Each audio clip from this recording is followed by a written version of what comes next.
So obviously there's going to be a conversation of why you are or aren't eligible. Obviously, you're going to be speaking why you're eligible, and so you're going to know the law again. We want to refresh and put more emphasis on this. Know your eligibility. Know the applicable law. If it is a protection visa, know the definitions. Know what are the protection obligations. If it is student visa refusal, know the structure of the eligibility.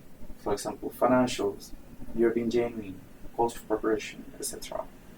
That's super important, and also understand where there might be a few plot holes as well. You may not satisfy every criteria 100%, but that's not what you're there for. You're there to address every criteria, and there might be, you may be strong in certain points, and that's completely okay, as long as you're able to address it.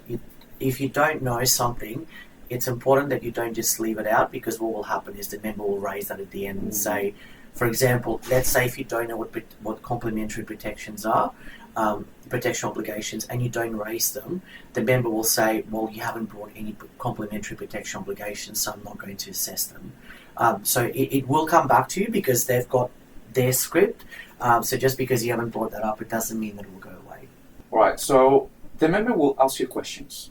Question about what happened, the facts, your time here in Australia, etc. So be prepared to answer these questions, in a calm manner.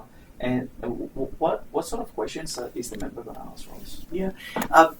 Well, look, the questions are going to be open-ended questions, meaning questions that will get you to answer the question in full and provide as much detail as possible, and will link back to the regulation.